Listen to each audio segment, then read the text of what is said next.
ਸੋ ਆਪ ਇਹਦੇ ਵਿੱਚ ਆਪਣੇ ਆਪ ਨੂੰ ਮਨੱਵਰ ਕਰ ਰਹੇ ਹੋ, ਵਡਭਾਗੀ ਹੋ।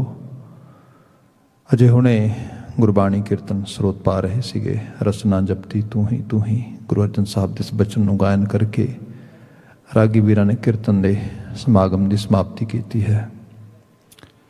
ਅਗਲੇ ਕੁਝ ਪਲ ਇਸੇ ਪ੍ਰਥਾਏ ਗੁਰਬਾਣੀ ਦੀ ਬਾਤ ਪਾਵਾਂਗੇ। ਖਾਕਸਾਰ ਸਭ ਤੋਂ ਪਹਿਲਾਂ ਆਪਣੇ ਵੱਲੋਂ ਆਪ ਸਮੂਹ ਨੂੰ ਫਤਿਹ ਅਰਜ਼ ਕਰਦਾ ਹੈ।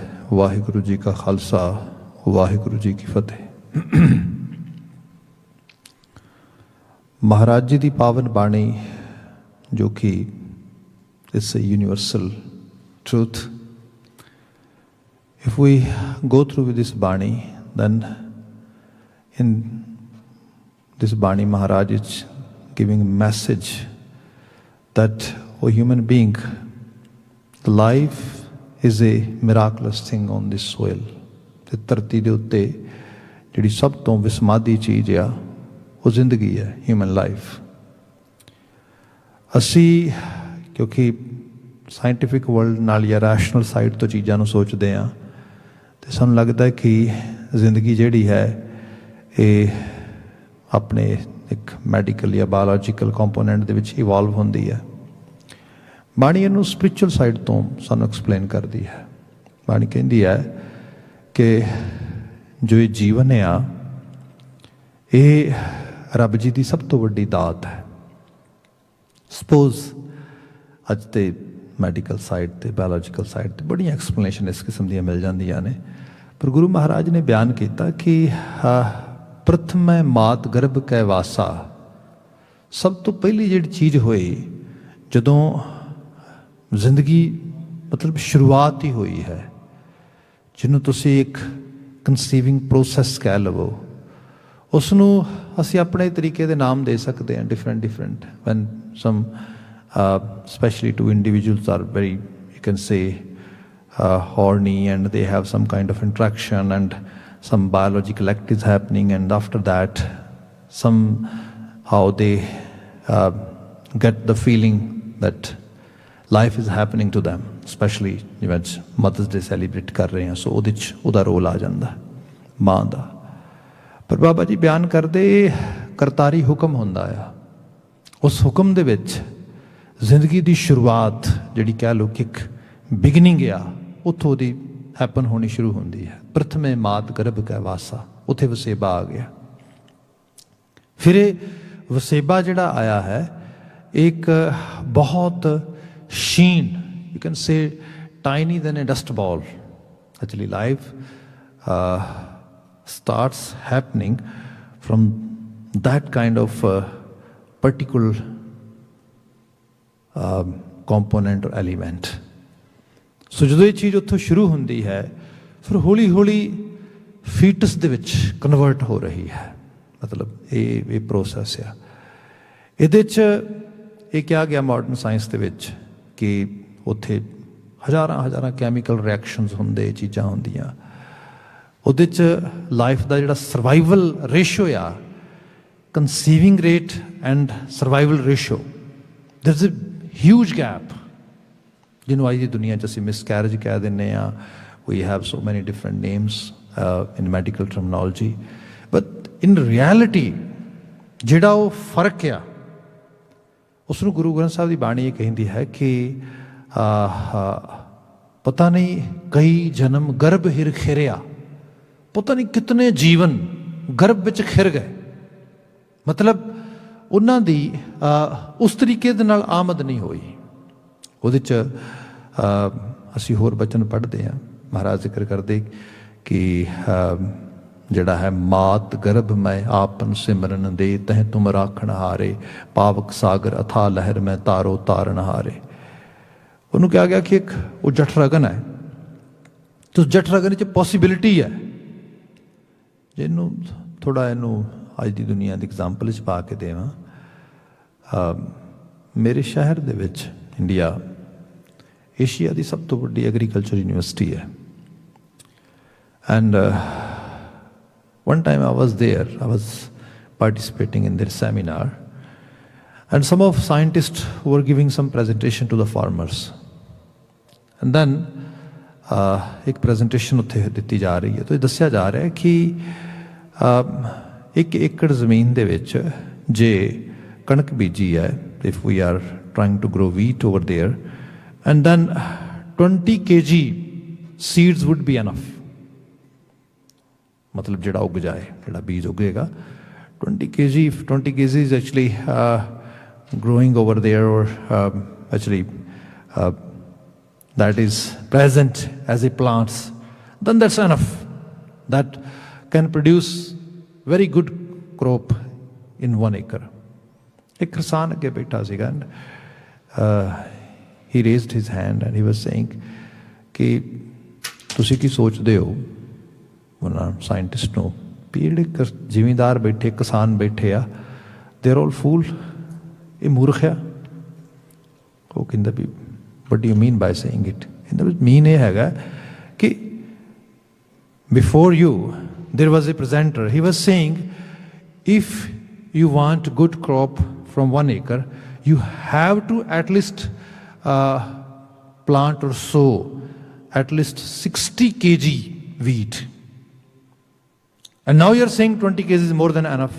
Okay, no, I'm saying if 20 kg can grow, 20 kg can get converted in plants. Okay, na, मैं समझा नहीं, what do you want to say? We have to sow 60 kg and 20 kg is enough. What is the difference between? Okay, the between difference ये हैगा, बीजना 60 kilo ही पएगा, उगेगा 20 kilo. 40 kilo जिहड़ा आ वो या तो बहुत नीवा चला जाएगा, गर्भ हिर खिरिया मिट्टी की अग विच सवाह हो जाएगा।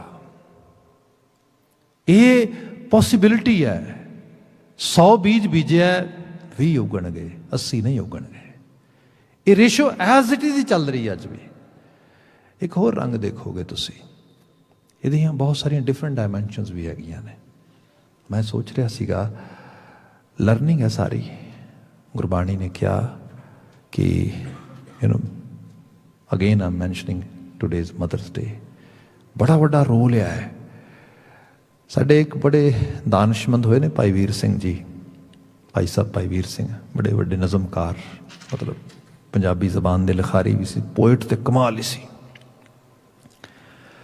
उसनां नूं किसी ने पूछया कि बच्चे नूं जिहड़ी स्पिरिचुअल अंगेजमेंट आ, जिहड़ी उहदी रूहानी जर्नी है, जिहड़ी स्पिरिचुअल जर्नी है, when we should start, what is the good time for actually kid to get engaged in spiritual area? वो थोड़ी देर चुप कीते, चुप करके कहंदे कि बच्चे दे जन्म तो around 20 years actually before that kid's birth. ਉਹ ਕਹਿੰਦਾ what are you talking about? ਇਹ ਕਹਿ ਰਹੇ ਹੋ ਸੀ ਬੱਚੇ ਦੇ ਜਨਮ ਤੋਂ 20 ਸਾਲ ਪਹਿਲਾਂ? ਕਹਿੰਦੇ ਹਾਂ। ਕਹਿੰਦੇ ਉਹ ਕਿਉਂ? ਕਹਿੰਦੇ ਜਿਸ ਗਰਭ ਦੇ ਵਿੱਚ, ਜਿਸ ਵੋਮ ਦੇ ਵਿੱਚ ਉਹਦੀ ਆਮਦ ਹੋਣੀ ਹੈ, ਉਸ ਮਾਂ ਨੂੰ ਅੰਗੇਜ ਕੀਤਾ ਜਾਏ। ਅੱਜ ਸਾਡੇ ਕੋਲ ਇਹਦੇ ਬਾਰੇ ਇਤਨੀ ਸਟੱਡੀਜ਼ ਆ ਚੁੱਕੀਆਂ ਨੇ ਕਿ ਤੁਸੀਂ ਪੁੱਛੋ ਕੁਛ ਨਾ। ਹੁਣ ਇਹ ਸਿੱਧੇ ਤੌਰ ਤੇ ਪਤਾ ਲੱਗ ਰਿਹਾ ਹੈ ਜਿਸ ਤਰੀਕੇ ਦੀ ਮਾਂ ਦੀ ਬ੍ਰੇਨ ਐਂਡ ਮਾइंड ਦਾ ਸਟੇਟਸ ਹੈਗਾ, ਉਹਦੀ ਸਟੇਟ ਆਫ ਮਾइंड ਹੈਗੀ ਏ, ਜਿਸ ਮਾਂ ਬੱਚਾ ਉਹ ਨਾਲ ਜਾ ਰਿਹਾ ਹੈਗਾ, it's ਗੋਨਾ reflect almost very close. ਉਹੀ ਵਾਇਰਿੰਗ ਇਫੈਕਟ ਹੋਏਗਾ, ਉਹੀ ਕੈਮੀਕਲ ਇਫੈਕਟ ਹੋਏਗਾ ਬ੍ਰੇਨ ਦੇ ਵਿੱਚ।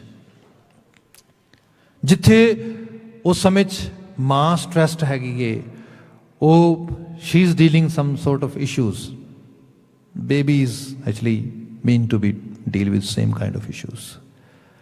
जे वो माँ जिहड़ी है वो बहुत खुशनुमा उस माहौल च जा रही है, ਉਹਦੇ ਅੰਦਰ बिल्कुल उस किसी की फीलिंग है, सब चीज़ां ने, बेबी उससे जाएगा उस रूप दे विच। हुण एक चीज़ होर आ गई, एक्चुअली कैलीफोर्निया च रिसर्च हुई बड़ी बड़ी डीप लैवल की। उन्होंने कोई जिहड़ा हैगा जिहड़ियां उस वक्त लेडीज़ देवर गोइंग थ्रू प्रैगनेंसी, उन्होंने बकायदा तौर पर कुछ फूड्स उन्होंने खवाए। पुछया तुसी तुहाडे टेस्ट किवें दे ने? ਕਿਸੇ ਦਾ ਸਾਲਟੀ ਹੈ, ਕਿਸੇ ਦਾ ਸਾਵਰ ਹੈ, ਕਿਸੇ ਦਾ ਬਿਟਰ ਹੈ, ਕਿਸੇ ਦਾ ਸਵੀਟਨ ਹੈਗਾ, ਇਸ ਕਿਸਮ ਦਾ ਜਿਹੋ ਜਿਹਾ ਉਹਦਾ ਟੇਸਟ ਲੈਵਲ ਉਹ ਜ਼ਿਆਦਾ ਲਾਈਕ ਕਰਦੀ ਨੇ, ਉਸ ਤੋਂ ਡਿਫਰੈਂਟ ਟੇਸਟ ਦਾ ਫੂਡ ਦਿੱਤਾ ਗਿਆ। ਨੋਰਮਲ ਨਹੀਂ ਜਿਹੜਾ ਆਮ ਖਾਂਦੀਆਂ ਉਹਦੇ ਨਾਲ ਡਿਫਰੈਂਟ ਵੇ ਦੇ ਨਾਲ। That was little hard for them but because they were participating in studies and they do it. Okay ਜੀ, ਦੇਖਿਆ ਉਹਦੇ 'ਚ ਕਿ ਮਾਤਰ 6 ਮਹੀਨਿਆਂ ਦੇ ਬੱਚਿਆਂ ਦੇ ਬਰਥ ਤੋਂ ਬਾਅਦ ਉਹਨਾਂ ਬੱਚਿਆਂ ਦੇ ਵਿੱਚ ਸੇਮ ਤਰ੍ਹਾਂ ਦੇ ਸੀਰੀਅਲਸ ਉਹਨਾਂ ਦੇ ਟੇਸਟ ਬਰਡਸ ਉਹਨਾਂ ਦੇ ਬਣ ਚੁੱਕੇ ਸੀ ਆਲਰੇਡੀ। ਜਦੋਂ ਉਹਨਾਂ ਨੂੰ ਉਹ ਟੇਸਟ ਖਵਾਇਆ ਜਾਂਦਾ ਸੀ, ਉਹ ਉਸ ਤਰੀਕੇ ਦਾ ਟੇਸਟ ਵਾਲਾ ਸੀਰੀਅਲ ਦਿੱਤਾ ਜਾਂਦਾ ਸੀਗਾ, ਉਹਨਾਂ ਦੇ ਬ੍ਰੇਨ ਦੇ ਕੈਮੀਕਲਸ ਬਿਲਕੁਲ ਪੋਜ਼ੀਟਿਵ ਹੋ ਜਾਂਦੇ ਸੀਗੇ। ਜਦੋਂ ਹੀ ਉਸ ਤੋਂ ਡਿਫਰੈਂਟ ਕੀਤਾ ਜਾਂਦਾ ਸੀਗਾ, ਉਹ ਨੈਗੇਟਿਵ ਜਾਂਦੇ ਸੀ ਰਾਈਟ ਵੇ। ਉਹਨੇ ਫਿਗਰ ਆਊਟ ਕੀਤਾ ਕਿੰਨਾ ਇੰਪੈਕਟ ਹੈ ਇਹਦੇ ਉੱਤੇ। ਜਦੋਂ ਅਸੀਂ ਇਹ ਦੇਖਦੇ ਹਾਂ ਕਿ ਜਦੋਂ ਉਸ ਵੂਮ ਦਾ ਟਾਈਮ ਚੱਲ ਰਿਹਾ ਹੈਗਾ, ਜੇ ਬਲੀਵ ਆ ਜਾਏ ਕਿ ਉਹਦੇ 'ਚ ਰੱਬ ਜੀ ਤੇ ਸਿਮਰਨ ਦੀ ਲੋੜ ਹੈ, ਬੰਦੇ ਦੀ ਜਿਹੜੀ ਇਨਰ ਐਬਿਲਿਟੀ ਹੈ ਉਹ ਹਾਇਰ ਲੈਵਲ 'ਤੇ ਇੰਗੇਜ ਕਰਨੀ ਚਾਹੀਦੀ ਹੈ, ਉਹਦਾ ਪ੍ਰਭਾਵ ਸਿੱਧਾ ਬੱਚੇ ਦੀ ਮਾਨਸਿਕਤਾ 'ਤੇ ਪਏਗਾ। ਅੱਜ in Canadian culture we are all familiar with some sort of vocabulary such as mindfulness। ਬੱਚਿਆਂ ਨੂੰ ਗ੍ਰੇਡ 2nd 3rd 4th ਤੱਕ ਇਸ ਤਰੀਕੇ ਦੇ ਟੂਲਸ ਇੰਟਰੋਡਿਊਸ ਕਰਨੇ ਸ਼ੁਰੂ ਕਰਤੇ ਨੇ ਸਕੂਲਾਂ ਨੇ ਵੀ let's do some meditation, let's have some mindfulness exercises, so that ਉਹ ਜਿਹੜਾ ਉਹਨਾਂ ਦਾ ਇਨਰ ਵੈਕਿਊਮ ਆ ਉਸ ਨੂੰ, ਬੋਰਡਮ ਕੀ ਹੈ, what is that? Boredom is nothing else, it's vacuum of hour actually mind. ਜਦੋਂ ਅਸੀਂ ਮਨ ਮੰਡਲ ਦੇ ਵਿੱਚ ਖਲਾ ਮਹਿਸੂਸ ਕਰਦੇ ਹਾਂ, ਖਾਲੀਪਨ, ਬੋਰ ਹੁੰਦੇ ਹਾਂ, ਉਸ ਖਾਲੀਪਨ ਨੂੰ ਭਰਨ ਵਾਸਤੇ to get fulfil that space or to go away from our boredom, we start doing some kind of crazy stuff।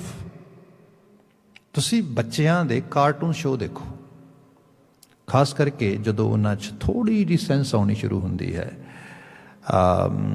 Sponge Bob, square pant, tin goes, ਇਸ ਕਿਸਮ ਦੇ ਸ਼ੋਅਜ਼ ਦੇਖੋ। what are these shows? silliness, nothing else, ਕੋਈ make sense ਨਹੀਂ ਕਰਦੀ ਚੀਜ਼। ਇਹ ਕੀ ਹੈ? they are trying to present the misery ਜਿਹੜੀ ਉਸ ਏਜ ਦੇ ਬੱਚਿਆਂ ਦੇ ਅੰਦਰ ਚੱਲ ਰਹੀ ਹੈ। ਬੰਦਾ ਬਾਹਰ ਦੇਖਦਾ what a misery is happening over there, miserable ਚੀਜ਼ਾਂ ਕਰ ਰਹੇ, ਸਿਲੀ ਚੀਜ਼ਾਂ ਕਰ ਰਹੇ। ਬੱਚਾ ਉਹਦੇ ਨਾਲ ਬਿਲਕੁਲ ਖੁਸ਼ ਆ, ਉਹਨੂੰ ਲੱਗਦਾ ਮੇਰੀ ਦੁਨੀਆ ਮਿਲ ਗਈ, what a nice thing। ਕਿਉਂ? ਕਿਉਂਕਿ ਮਾਈਂਡ ਦੇ ਵਿੱਚ ਜਦੋਂ ਖਲਾ ਆਉਂਦਾ ਆ, ਉਹ ਬਿਲਕੁਲ ਉਸ ਮਿਜ਼ਰੇਬਲ ਦੁਨੀਆ ਦੇ ਨਾਲ ਅੰਗੇਜ ਹੋ ਜਾਂਦਾ। ਐਗਜ਼ੈਕਟਲੀ ਇਹ ਬੋਰਡਮ ਨੂੰ ਫਿਲ ਕਰਨ ਵਾਸਤੇ ਲੋਕੀ ਕਰਦੇ ਨੇ। ਤੇ ਹੁੰਦਾ ਕੀ ਇਹਦੇ ਨਾਲ? Sometime they say we are killing time, we are trying to pass time. No, they're not killing their time, they're killing their life। ਕਿਉਂਕਿ ਜ਼ਿੰਦਗੀ ਸਮਾਂ ਆ। ਇਹਨੂੰ ਫਿਰ ਕਿਹਾ ਜਾਂਦਾ ਹੈ wastage of life. what a wastage of life। ਦੇਖੋ ਤੁਸੀਂ, ਜੀਵਨ ਇੱਕ ਬਖਸ਼ਿਸ਼ ਆ, ਬਰਕਤ ਆ, ਨਵਾਜ਼ਿਸ਼ ਆ, ਇੱਕ ਪੂਰੀ ਇੱਕ ਸਪਿਰਿਚੁਅਲ ਸਾਈਡ ਤੋਂ ਮਹਾਰਾਜ ਕਹਿੰਦੇ ਬਖਸ਼ਿਸ਼ ਦੇ ਰੂਪ ਵਿੱਚ ਆ ਰਹੀ ਹੈ। ਬੰਦਾ ਹੀ ਕਰ ਰਿਹਾ, ਤੇ ਇਹ ਉਸਨੂੰ ਕਈ ਵਾਰ ਸਮਝ ਵੀ ਨਹੀਂ ਆਉਂਦੀ। ਖਾਸ ਕਰਕੇ ਇਸ ਮੁਬਾਲਿਕ ਜਿੱਥੇ ਅਸੀਂ ਰਹਿ ਰਹੇ ਹੈਗੇ ਆ, ਇੱਥੇ ਬੱਚੇ they are totally lost। I have gone through with actually thousands cases in my counseling practices, and what I have witnessed, it's totally kind of alarming things, I should say। ਮੈਨੂੰ ਉੱਥੇ ਜਦੋਂ ਲੱਗਦਾ ਹੈ ਕਿ ਨਾ ਕਿਹੋ ਜਿਹੇ ਹਾਲਾਤ ਨੇ ਇਹਨਾਂ ਦੇ, how they gonna engage with the reality of life, how they gonna manage their day-to-day living if they are going through with these kind of misery and miserable thought processes। ਹੁਣ ਇਹ ਸਾਰੇ ਹਾਲਾਤਾਂ ਦੇ ਵਿੱਚ ਕੀ ਹੈ? ਬਹੁਤ ਸਿੰਪਲ ਤਰੀਕਾ ਆ ਉਹਨਾਂ ਨੂੰ बिल्कुल अंदरों अलाइन करता जाए थॉट्स के नाल, पर किवें कीता जाए? ਉਹਦੀ शुरुआत ही नहीं हुई। ਉਹਦੀ शुरुआत जिथों होनी सी उत्थे उस चीज़ ਨੂੰ ਲਿਆਂਦਾ ही नहीं गया। गुरु महाराज ने बयान किया, ये मन के चल कि जदों प्रथम मात गर्भ कै वासा उत्थे होया है ना, मात गर्भ में आपन सिमरन दे तैं तुम राखण हारे। उत्थे सिमरन की बात आ, उत्थे करतारी हुक्म च जिंदगी हैपन हो रही है, तो हर पल एक ग्रैटिट्यूड होए, एक ग्रेटफुलनेस होए toward that power, toward that hukam, toward that mother nature's order. Oh Waheguru ji, you are so great, you are so graceful, you are so kind, this is your compassion that life is happening to me, life is happening to my life. ਇਹ ਜਿਹੜੀ ਚੀਜ਼ ਆ ਇਹ ਕੀ ਕਰਦੀ ਹੈ? ਤੁਹਾਡੀ ਸੋਚ ਦੇ ਲੈਵਲ ਨੂੰ ਮੈਚਿਓਰ ਤੇ ਪਿਓਰ ਕਰਦੀ ਹੈ। ਇਹ ਚੀਜ਼ ਉਸੇ ਤਰੀਕੇ ਨਾਲ ਫਿਰ ਨਾਲ ਆ ਰਹੀ ਹੈ, ਉਹ ਅੰਦਰ ਉਸ ਤਰੀਕੇ ਨਾਲ ਵਾਇਰਿੰਗ ਵਿੱਚ ਹੋ ਰਹੀ ਹੈ, ਕੈਮੀਕਲਸ ਬਿਲਡ ਹੋ ਰਹੇ ਨੇ। ਇਹ ਦੇਖਿਆ ਗਿਆ। ਮੈਂ ਇੱਕ ਅਕਸਰ ਟਾਈਮ ਮਿਲਦਾ, ਮੈਂ ਬੱਚਿਆਂ ਦੇ ਯੰਗ ਬੱਚਿਆਂ ਦੇ ਕੈਂਪਸ, ਯੰਗ ਨਹੀਂ, I shouldn't say young, I should say actually kids who are near to adult life and they are going through their adolescence time, such as university kids. मैं university campus ਵਿੱਚ ਕਈ ਵਾਰੀ ਜਾ ਕੇ ਜਦੋਂ ਮੌਕਾ ਬਣਦਾ interaction ਕਰਨ ਦੀ ਟਰਾਈ ਕਰਦਾ ਥੋੜੀ ਬਹੁਤੀ ਉਹਨਾਂ ਦੇ ਨਾਲ।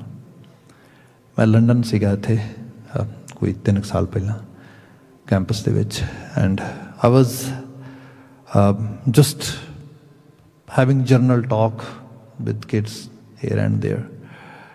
ओके, ਅਸੀਂ ਉੱਥੇ ਗੱਲਾਂ ਕਰ ਰਹੇ ਮੈਰੂਆਨਾ ਦੀਆਂ। ਸੋ ਜਿੱਥੇ ਉਹ ਰਹਿ ਰਹੇ ਸੀਗੇ, that whole actually resident was full with marijuana smell, ਇੰਨੀ ਜ਼ਿਆਦਾ ਸਮੈਲ ਹੋਈ ਵੀ ਚਾਰ ਚੁਫੇਰੇ। ਅਤੇ ਖੈਰ ਉਹ ਗੱਲਾਂ ਬਾਤਾਂ ਕਰਦੇ ਆ, ਅਤੇ ਮੈਂ ਇੱਕ ਦੋ ਨੂੰ ਪੁੱਛਿਆ, some are saying, oh it's so good, we really think it's blessed, we feel high, we really enjoy it, ਕੋਈ ਇਸ ਕਿਸਮ ਦੇ ਨਾਲ।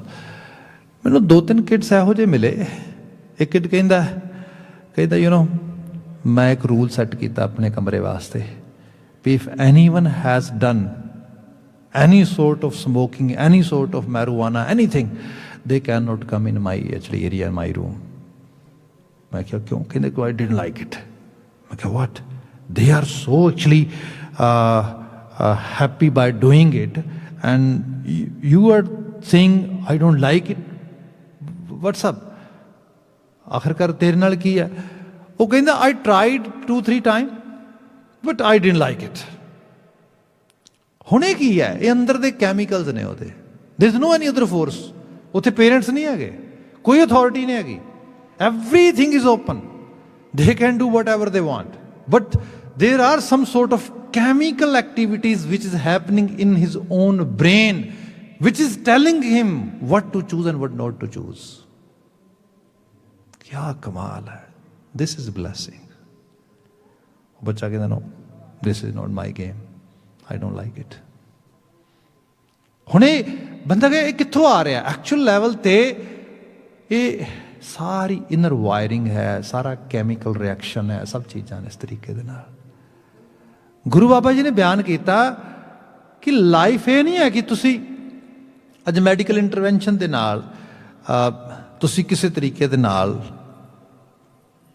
ਜੀਵਨ ਬਣਾ ਲੈਂਦੇ ਹੋ, ਜੀਵਨ ਲੈ ਆਉਂਦੇ ਹੋ ਧਰਤੀ ਦੇ ਉੱਤੇ। You know, we intervene actually in pregnancy and medical process, and we save a lot of lives, and life is happening due to that reason.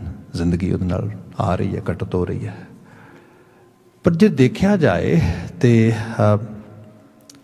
ਸਿਰਫ ਜਨਮ ਦੇ ਦੇਣਾ, ਜਨਮ ਹੋ ਜਾਣਾ, ਮੈਂ ਕਿਹਾ ਬਲੈਸਿੰਗ ਹੈ ਬੜੀ ਵੱਡੀ। ਪਰ ਸਾਡਾ ਲਿਟਰੇਚਰ ਇਹ ਕਹਿੰਦਾ ਇਹ ਲਾਈਫ ਨਹੀਂ ਹੈ ਇਕੱਲੀ, ਲਾਈਫ ਇਸ ਤੋਂ ਅਗਲਾ ਸਟੈਪ ਆ। ਜਿਵੇਂ let me actually give some examples from our literature. ਅਸੀਂ ਕਹਿੰਦੇ ਆ ਮਾਂ ਦੀ ਗਰਭ ਤੋਂ, ਵੂਮ ਤੋਂ ਇੱਕ ਬੱਚਾ ਜਨਮ ਲੈਂਦਾ ਹੈਗਾ। ਇਨਸਾਨ ਜਨਮ ਲੈਂਦਾ ਹੈਗਾ। ਸਾਡੇ ਘਰ ਦੇ ਬੜੇ ਵੱਡੇ ਸਕਾਲਰ ਨੇ, ਭਾਈ ਸਾਹਿਬ ਭਾਈ ਨੰਦ ਲਾਲ ਜੀ, ਉਹ ਕਹਿੰਦੇ ਨੋ ਦੈਟਸ ਨਾਟ ਟਰੂ। ਟਰੂ ਇਹ ਹੈਗਾ ਮਾਂ ਦੇ ਗਰਭ ਤੋਂ ਇੱਕ ਕ੍ਰੀਚਰ ਜਨਮ ਲੈਂਦਾ ਜਿਹੜਾ ਹਿਊਮਨ ਆ। We are not human being, we are human becoming. If we are not following that process, then we are not becoming on that level. ਅਸੀਂ ਉੱਥੇ ਜਾ ਨਹੀਂ ਰਹੇ। ਉਹ ਕਹਿੰਦੇ ਜਿਹੜਾ ਬੰਦਾ ਆ, ਪੰਜਾਬੀ 'ਚ ਅਸੀਂ ਬੰਦਾ ਕਹਿੰਦੇ ਆ, ਇਹ ਮਾਂ ਦੇ ਗਰਭ ਤੋਂ ਪੈਦਾ ਨਹੀਂ ਹੁੰਦਾ। ਇਹ ਕਿੱਥੋਂ ਪੈਦਾ ਹੁੰਦਾ? ਕਹਿੰਦਾ ਬੰਦਾ ਪੈਦਾ ਸ਼ੁੱਧ ਬਰ ਆਏ ਬੰਦਗੀ। ਬੰਦਾ ਬੰਦਗੀ ਦੀ ਕੁੱਖ ਵਿੱਚੋਂ ਪੈਦਾ ਹੁੰਦਾ ਹੈ। ਬੰਦਗੀ, ਇਬਾਦਤ, डिवोशनल एक्सरसाइज। जिथे अंगेजमेंट नहीं हैगी इस किस्म की, उत्थे क्रीचर तो हैगा आ, पर उहदे कोल ना ह्यूमन वैल्यूज़ ने, ना ह्यूमन नेचर आ, ना ह्यूमन हार्ट आ। You know when we are talking about human heart. One more example and then I am gonna wind up. आप जो ये सब कुछ कर रहे हो ना, this is not just a ritual. According to Gurbani, this is spiritual discourse. When we get involved in these kind of activities, it make a big difference for our long-term journey, especially in our family life. ਆਪਾਂ ਆਪਣੇ ਆਪ ਨੂੰ ਕਿਵੇਂ raise करना है, build करना है, develop करना है, अपनी फैमिली ਨੂੰ ਕਿਵੇਂ ਡਿਵੈਲਪ ਕਰਨਾ ਹੈ। ਜੇ ਇਸ ਸਾਰੀ ਚੀਜ਼ ਨੂੰ ਅਸੀਂ ਧਿਆਨ ਵਿੱਚ ਰੱਖਾਂਗੇ, then definitely ਜਿਨ੍ਹਾਂ ਨੂੰ ਲੋਕੀ ਅੱਜ ਇਸ਼ੂਜ਼ ਕਹਿ ਰਹੇ ਨੇ।